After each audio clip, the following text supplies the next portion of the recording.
हम सीखेंगे 3 ऐसा स्ट्रक्चर जो रोज बोले जाने वाले इंग्लिश में बहुत ज्यादा इस्तेमाल किया जाता है।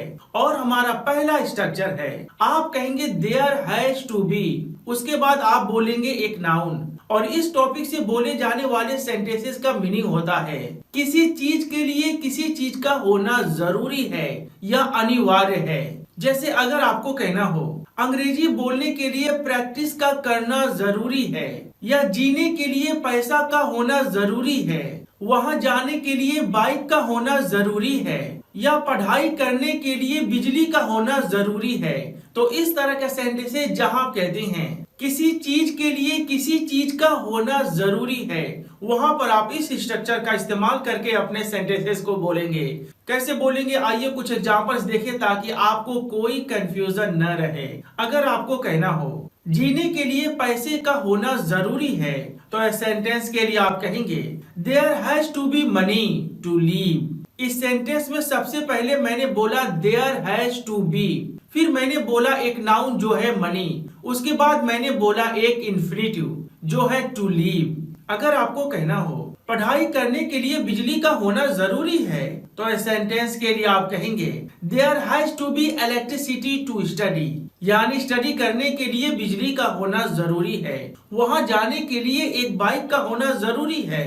तो इस सेंटेंस के लिए आप कहेंगे there has to be a bike to go there. तो फ्रेंड्स, उम्मीद करता हूँ कि यहाँ आपने पहला कंसेप्ट समझा कि जब कभी भी आपको इस तरह के सेंटेंसेस बोलना हो जहाँ आप कहते हैं किसी चीज के लिए किसी चीज का होना जरूरी है, तो वहां पर आप कहेंगे देयर हैज टू बी, उसके बाद आप बोलेंगे नाउन, फिर आप टू के साथ वर्ब का फर्स्ट फॉर्म बोलेंगे। अगर बात हम दूसरे स्ट्रक्चर की करें तो वो है सबसे पहले आप लिखेंगे सब्जेक्ट, उसके बाद आप कहेंगे इज फॉलोड बाई, फिर आप बोलेंगे ऑब्जेक्ट। और इस टॉपिक से बोले जाने वाले सेंटेंसेस कुछ इस तरह के होते हैं जहां हम कहते हैं दिन के बाद रात होती है, या एक के बाद दो आता है, या जिंदगी के बाद मौत आती है, ठंडी के मौसम के बाद गर्मी की मौसम आती है।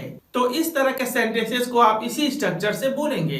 कैसे बोलेंगे, आइए इस बात को एग्जांपल्स में बेहतर तरीके से समझें। अगर आपको कहना हो जिंदगी के बाद मौत आती है, तो इस सेंटेंस के लिए आप कहेंगे life is followed by death. यानी इस तरह के सेंटेंसेस को ट्रांसलेट करने के लिए जो नाउन सबसे पहले है उसे आप सबसे पहले लिखेंगे, फिर आप लिखेंगे इज फॉलोड बाई, फिर आपके सेंटेंस में जो दूसरा नाउन आया है उसे आप बाद में लिखेंगे। तो जैसा कि आप देख सकते हैं इस सेंटेंस में सबसे पहले आया जिंदगी, तो इसीलिए सबसे पहले लिखा गया लाइफ, और उसके बाद आने वाला नाउन है मौत, तो इसलिए लास्ट में लिखा गया डेथ। अगर आपको कहना हो दिन के बाद रात आती है, तो इस सेंटेंस के लिए आप कहेंगे day is followed by night, एक के बाद दो आती है, one is followed by two, सोमवार के बाद मंगलवार आती है, Monday is followed by Tuesday.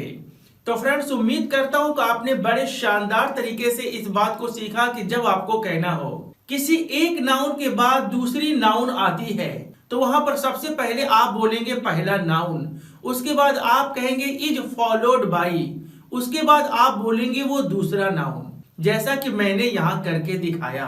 अगर बात हम तीसरे टॉपिक की करें तो वो है मेक द मोस्ट ऑफ, उसके बाद आप बोलेंगे एक नाउन। और इस तरह के सेंटेंसेस का मीनिंग होता है किसी चीज का ज्यादा से ज्यादा फायदा उठा लो।